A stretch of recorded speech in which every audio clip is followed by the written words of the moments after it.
Hey guys, welcome to my YouTube channel the golden law. तो आज हम बात करने वाले हैं सेल्स ऑफ गुड्स एक्ट की। बिफोर स्टार्टिंग द वीडियो मैं आप सबसे कहना चाहती हूँ कि जिन्होंने अभी तक मेरे चैनल को सब्सक्राइब नहीं किया है, do subscribe my channel and like my video for more such law videos. Let's start our video. तो अभी हम बात करने वाले हैं section 4 in section 5 of sales of goods act की। तो अगर हम सेक्शन 4 की बात करें तो सेक्शन 4 जो है वो किस बात की मतलब किस टॉपिक पे बात करता है? ये बात करता है sale and agreement to sale की। तो अगर हम इन दोनों वर्ड्स को नॉर्मली जनरली देखें तो सेल का क्या मतलब होता है? सेल मीन्स किसी चीज़ को बेचना, means to transfer the property to buyer for price. तो जब कोई पर्सन, जब सेलर अपनी प्रॉपर्टी को ट्रांसफ़र करता है टू बायर किसी प्राइस के लिए, तो वो सेल होती है। ठीक है। अब प्रॉपर्टी कैन बी एनीथिंग, कोई भी गुड्स हो सकते हैं या स्पेशल प्रॉपर्टी हो सकती है, जनरल प्रॉपर्टी हो सकती है। दोनों ही प्रॉपर्टीज जो हैं वो इसी के अंडर आएंगी। ठीक है ना। तो जब सेल में क्या होता है, जब एक पर्सन अपने प्रॉपर्टी को ट्रांसफ़र करता है किसी दूसरे पर्सन को फॉर सम प्राइस, तो that would be a sale. For example अब यहाँ पे ए जो है वो, अब जो ए है वो बी को अपनी प्रॉपर्टी ट्रांसफ़र करता है। ठीक है। अपनी प्रॉपर्टी को, अपने गुड्स को वो ट्रांसफ़र करता है। फॉर एग्जांपल अपनी कार को वो ट्रांसफ़र कर देता है बी को, एंड उसके बदले में उससे 2 लाख रुपए ले लेता है। तो यहाँ पे A is transferring his property. A अपनी प्रॉपर्टी को ट्रांसफ़र करता है टू बी, अपनी कार को वो ट्रांसफ़र कर रहा है to be for what? For 2 lakh rupees. तो ये क्या है? ये ए और बी जो है ये क्या कर रहे हैं? It's a contract of sale, right. अभी next we have agreement to sale. तो अग्रीमेंट टू सेल का क्या मतलब होगा?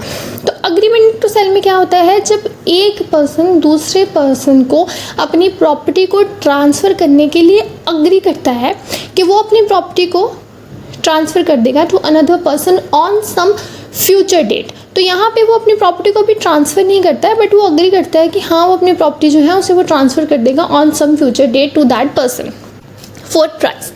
तो अगर हम उसी एग्जांपल को लें, तो अगर फॉर एग्जांपल यहाँ पे ए ने बी के साथ अग्री किया कि वो तो अपनी जो कार है वो बी को ट्रांसफ़र कर देगा on some future date for 2 lakh rupees. तो यहाँ पे उसने अभी तक अपनी प्रॉपर्टी को ट्रांसफ़र नहीं किया है, बट अग्री किया है कि ऑन फ्यूचर डेट वो अपने गुड्स को जो है वो ट्रांसफ़र कर देगा बी को। तो इट्स अग्रीमेंट टू सेल। तो अगर सेक्शन 4 क्लॉज 1 देखें तो it says a contract of sale of goods is a contract whereby the seller transfer or agrees to transfer the property and goods to the buyer for a price। ठीक है। तो अब यहाँ पे जो contract of cell है ना, अगर हम सेक्शन 4 के देखें तो कॉन्ट्रैक्ट ऑफ सेल जो है वो एब्सोल्यूट भी हो सकता है और कंडीशनल भी हो सकता है।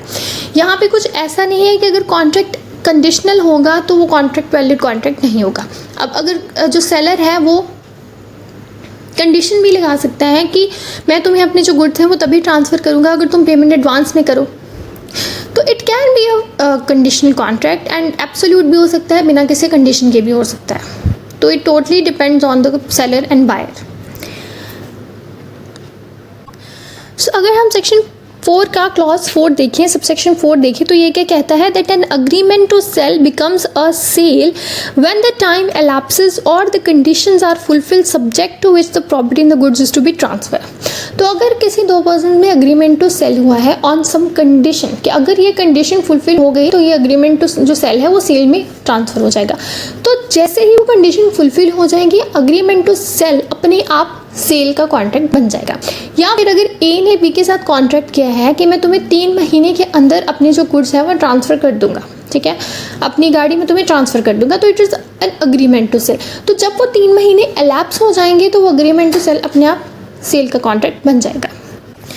तो ये था हमारा section 4 of sales of goods act.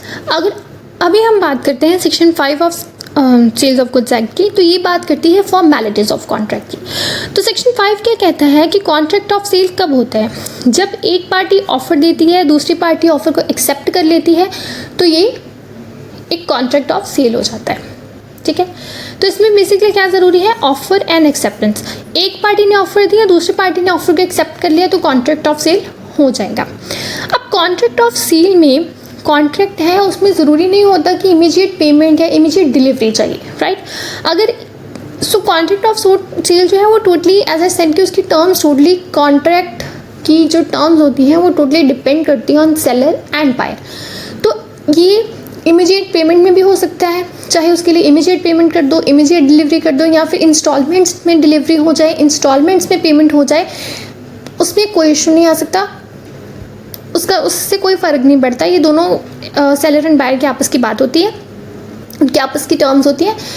तो अगर जो कॉन्ट्रैक्ट है वो इमीडिएट डिलीवरी के में नहीं है, अगर उसकी जो डिलीवरी इंस्टॉलमेंट्स में होनी है, या फिर इमीडिएट पेमेंट नहीं है, उसकी जो पेमेंट है वो इंस्टॉलमेंट्स में होनी है, even then that would be a valid contract. For example यहाँ पे ए जो है और ए और बी के बीच में कॉन्ट्रैक्ट होता है कि ए जो है वो से बी को 100 बैग्स ऑफ शुगर जो है वो ट्रांसफ़र करेगा। तो यहाँ पे अगर ए बी के साथ मतलब कॉन्ट्रैक्ट करे कि वो से गुड्स जो है वो शुगर बैग जो है वो डिलीवर करेगा बट इन इंस्टॉलमेंट्स, तो that would be a very much valid contract. या फिर अगर बी यहाँ पे ए को पेमेंट इंस्टॉलमेंट्स में कर रहा है तो that would also be a very much valid contract. Then next we have कि जो कॉन्ट्रैक्ट है ज़रूरी नहीं है that it must be in writing, वो राइटिंग में भी हो सकता है, वो ओरली भी हो सकता है, partly in writing and partly orally भी हो सकता है, इम्प्लाइड फॉर्म में भी हो सकता है। ज़रूरी नहीं है कि वो रिटन फॉर्म में भी हो, किसी भी फॉर्म में हो सकता है, that would be a valid contract. तो अभी अगर हम इसका क्विक रिकैप देखें तो सेल से जब प्रॉपर्टी ट्रांसफ़र कर दी जाती है बायर को, अग्रीमेंट टू सेल तब होता है जब अग्री किया जाता है कि ऑन सम फ्यूचर डेट वो सेलर प्रॉपर्टी को ट्रांसफ़र कर देगा टू बायर को।